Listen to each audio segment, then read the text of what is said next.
Hello, my name is Caroline Bold and I am a professional doctorate in social care education student at the University of Essex in the east of England, UK. This presentation is recorded on the 7th of June 2021, with the live presentation being the 7th of July 2021 at the second online International Doctoral Research Conference in Education at the Centre for Educational Research, Liverpool John Moore University. I am a part-time student in my fourth year, while also being a social work lecturer in social work and social justice division at the university. My presentation is from a critical pedagogical perspective, starting at positionality, and include a quote here: "Education is a form of cultural work," by Henry Giraud. So thank you for accepting my abstract, Constructing the Suitable in Public Sector Professional Education as the New Selective Schools. So I'm looking at the construction of suitable as signifiers. So what does suitability mean when it comes to admitting applicants into public sector professional education courses such as social work, teaching, prisons, police, health, for example. I've highlighted in my abstract those key areas that I wish to look at, and today's presentation is around my positionality. How did I come to draw this particular lens? So as a working class woman, so as a white working class woman, I have always been struck by the power-led cultural press of box and label as constructed knowledge, drawing on autoethnographic exploration of my £10 POM childhoods in poor 1970s Glasgow to 1980s apartheid Durban, and back again in 1990s English nationalism, I explore influences from my intersectional experiences on my positionality as constructed narrative of educational functionalism. Now a social work insider doctoral student researcher, I draw on this positioning to first reflect on why it's essential researchers research thyself, before sharing my initial findings of how educational functionalism has come to rest in student admissions to public sector professional education courses, using social work as case study. I will detail findings indicating how university admissions have become ideological sorting grounds as applicants vie to be considered suitable at gates to the profession, exposing an ugly truth of where power plays the personal as truly political.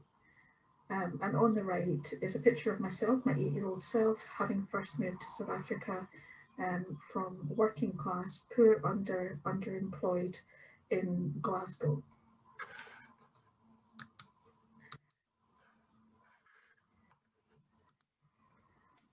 And so the concept of moving abroad was something that my parents had considered in their early 20s with two small children aged 8 and 4.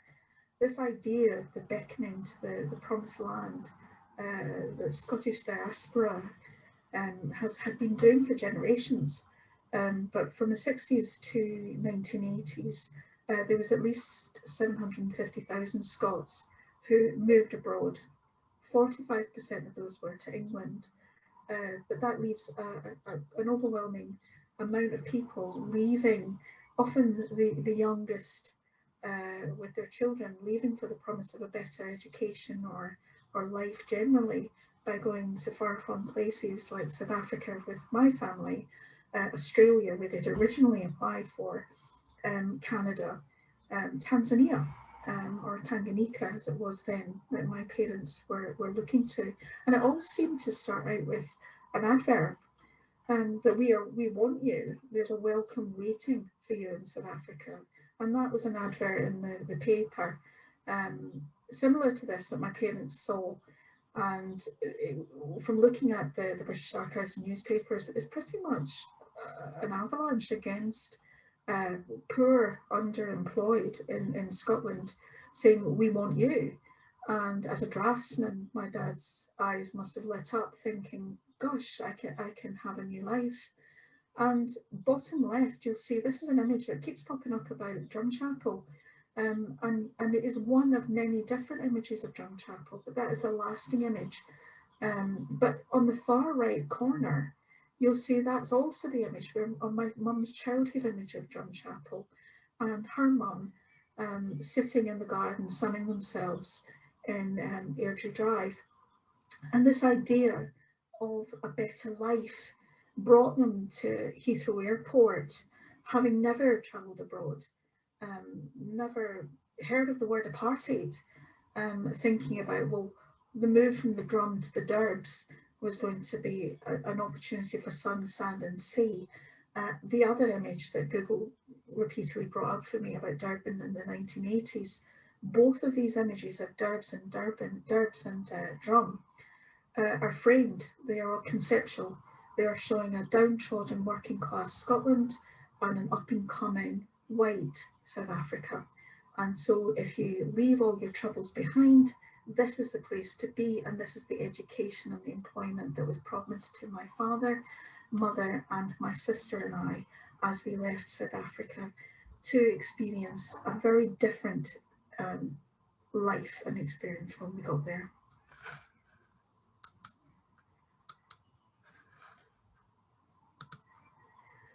So when we got to South Africa, it was very clear from the start that there was a concept, intersectionality, that I wasn't aware of at that point. That my working class roots would always hold us back. We were always going to be that £10 pom.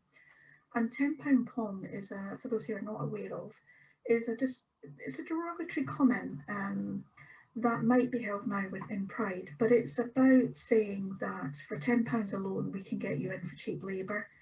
And my parents went across there under this promise, and again, when they got there, they realised there wasn't as much employment as they realised, and there was a gradual withdrawal of my dad. Well, we went to school and we experienced the privilege of being white, but also being a white girl, in that education in South Africa was segregated both by race and by gender. So this got me to really think about my reflexivity in relation to my positionality, and what led me to see education as political. And I saw the personal as political, to quote Marshall Berman, and that the personal starts where the politics wants to take over. So it's looking at where the power lies.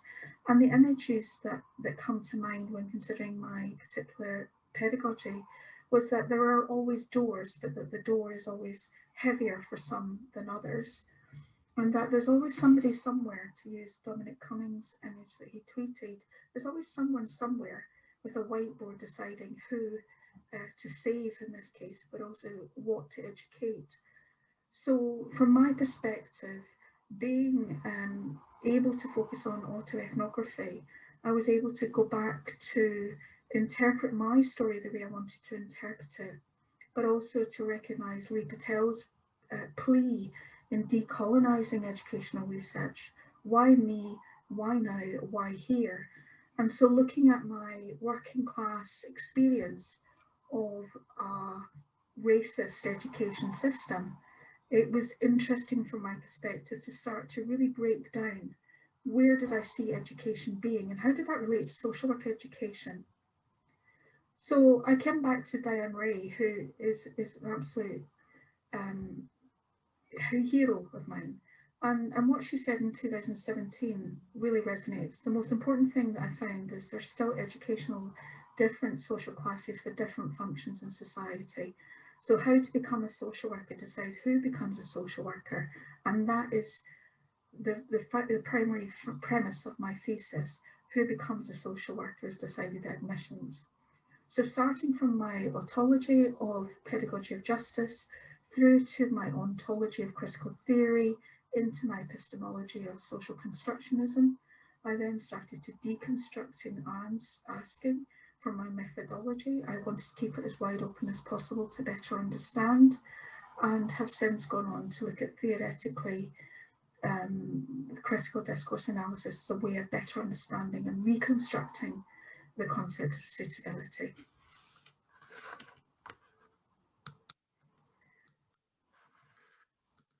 And in reconstructing suitability, I see suitability as the quality of being suitable. So what does it mean in relation to social work, education, admissions, and the construct that it sits?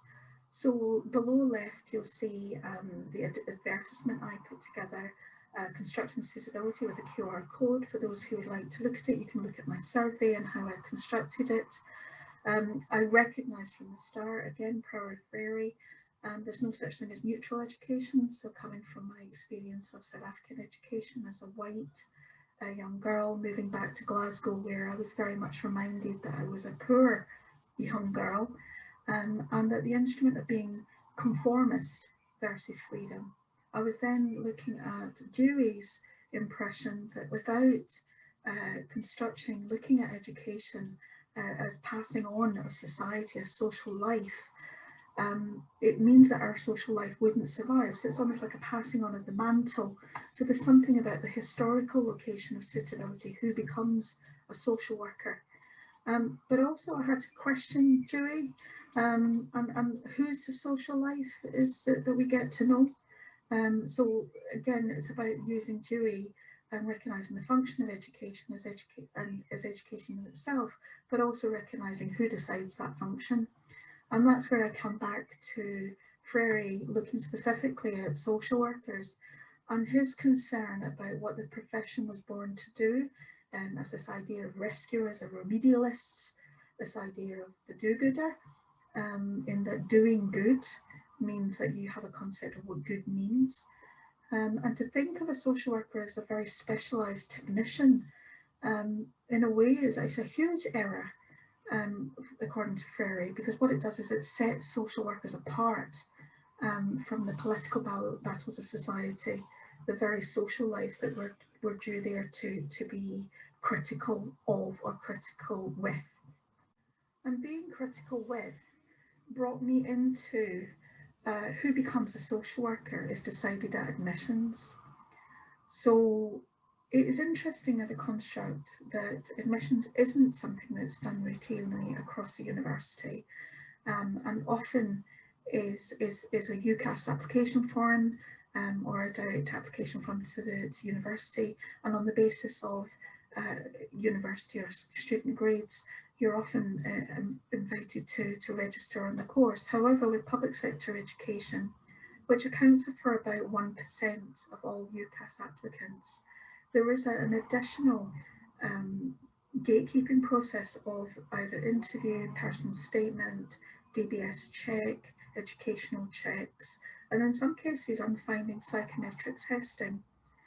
So what I've done in order to better understand suitability is using the list that you'll see down the side on the left hand side, is I created a 30-point questionnaire asking, does somebody presenting with this information need you to have more information about them in order to say they're suitable or not? So I was trying to get under the bonnet of what does suitability mean. I started off by doing a history of suitability, as you would find it relates initially to marriage, a suitable marriage, but increasingly since about the 1800s, and into Taylorism and Fordism, it started to develop this concept of what does suitable as a good worker mean, and started to take on a life of its own in human resources. And this is something that I've seen specifically come into social work language more or less in the last 50 years, but to a greater intensity to actually talking about suitable person in the last 10 years.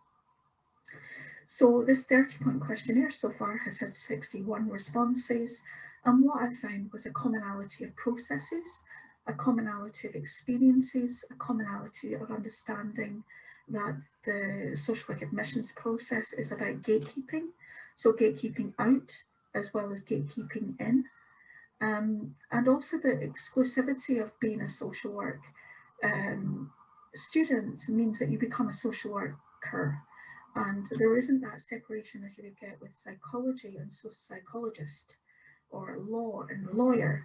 There is an assumption that when you become a social work student, you become a social worker.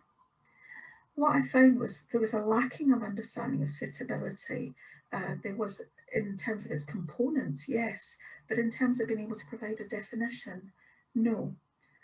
What I also found was divergence in relation to wanting to be independent, so that we do believe that we are the people who should decide who should become social workers, we being social work academics, but that there was a want for more guidance. Um, I came back to a concern around risk and what does it mean to select in terms of risk. And what I noticed was a common language of, one would argue, maybe offsetting risk. So not wishing to embarrass the profession, or not wishing to maybe later date someone not being able to register as a social worker through Social Work England. So there was something about gatekeeping people out at this point.